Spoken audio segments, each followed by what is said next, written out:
We are proud of the role that we played in the creation of the State of Israel, and we will certainly mark the centenary with pride.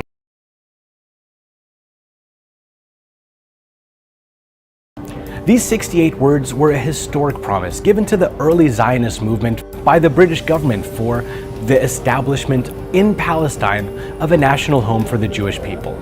Sir Arthur Balfour, then Foreign Secretary of Britain, wrote in a public letter to a famous British Zionist, Lord Walter Rothschild, which read, His Majesty's government views with favour the establishment in Palestine of a national home for the Jewish people, and will use their best endeavours to facilitate the achievement of this object, it being clearly understood that nothing shall be done which may prejudice the civil and religious rights of existing non-Jewish communities in Palestine, or the rights and political status enjoyed by Jews in any other country. This was just what the Zionists were looking for, as outlined in the First Zionist Congress during its meeting in Basel, Switzerland in 1897. Zionism seeks to establish a home for the Jewish people in Palestine secured under public law. Earlier, Theodor Herzl, their founder, had failed to realize this purpose when he couldn't get support from the Ottomans or any other European ruler. But this declaration basically laid out the foundation for the State of Israel. And since the second part of the agreement, where it talks about protecting the civil and religious rights for non-Jewish communities in Palestine, was never implemented, it resulted in a great injustice towards the Palestinian people, as thousands of them lost their homeland with the creation of this new Jewish state, and the ones who remained are being treated like second-class citizens. I think the late British author and journalist Arthur Koester summed it up best when he said, "One nation solemnly promised to another nation the country of a third." What were they thinking? Well, you see, Great Britain was in the midst of World War I, and one of its biggest foes was the Ottoman Empire. So they employed the tried and tested strategy of divide and conquer. They were giving the Arabs the promise of complete and final liberation in return for rebellion against the Ottoman rulers. The Crown had decided Palestine's for the Jews, thus ensuring a perpetually divided Middle East. And 31 years after the Balfour Declaration, the State of Israel was founded. But it's not 100% certain that this was the initial goal of the British government. The results have brought devastating consequences to the Middle East. It paved the way for the longest military occupation in recent history and destabilized an entire region. So should the UK government be proud of this landmark letter? Or should they come to terms with the reality of what it's done?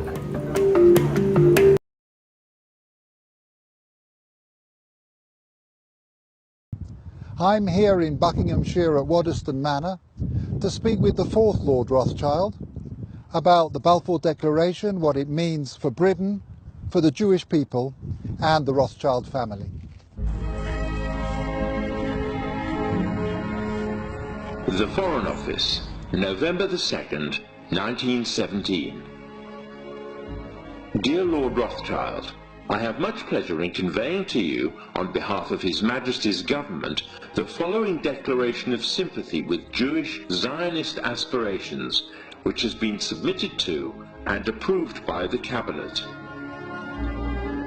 So it's possibly the most famous letter in modern Jewish history, and it begins with 3 words: Dear Lord Rothschild.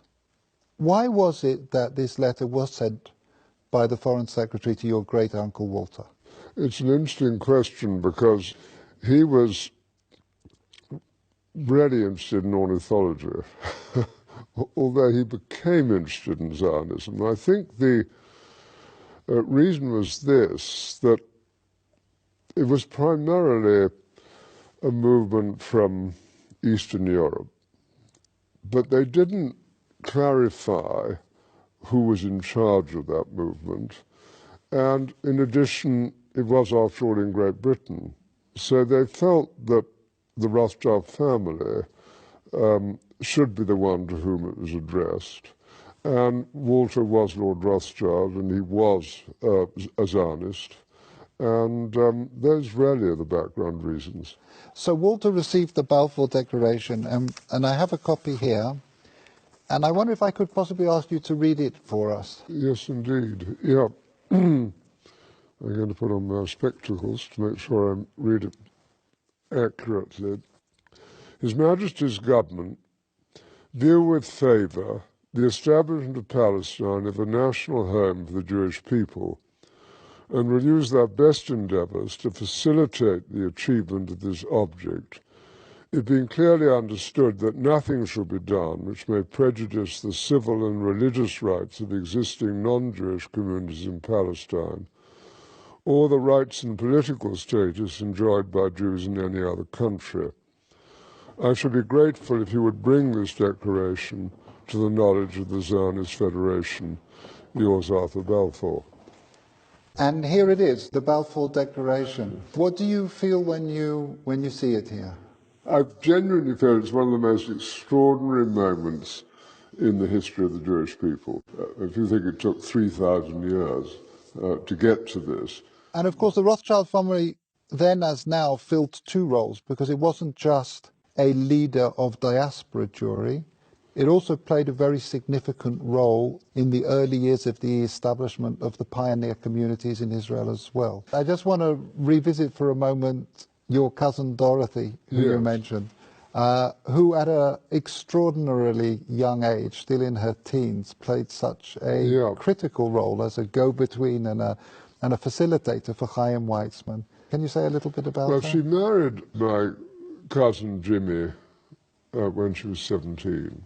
So this is your cousin Dorothy, Dolly. Yep, Mrs. James de Rothschild. And from her teenage years onwards, she was a major supporter of Israel, wasn't she? Major supporter. I mean, she worshipped her husband, who'd been deeply committed, son of Baron Edmore. It was due to him, I think, that she became interested. But once she became interested, she became passionately interested. After his death, she became even more committed. She just wanted to carry out his wishes and what he cared deeply about. And you can read letters from her to Weizmann and from Weizmann to her when she was only 17. And what she did, which was crucially important, was to connect up Weizmann with the British establishment. I think she also trained him in how to deal. She helped educate how to and it's conduct extraordinary himself. at that age, but she did sort of tell Weizmann, you know, how to kind of integrate, how to insert himself into British establishment life, which he learned very quickly.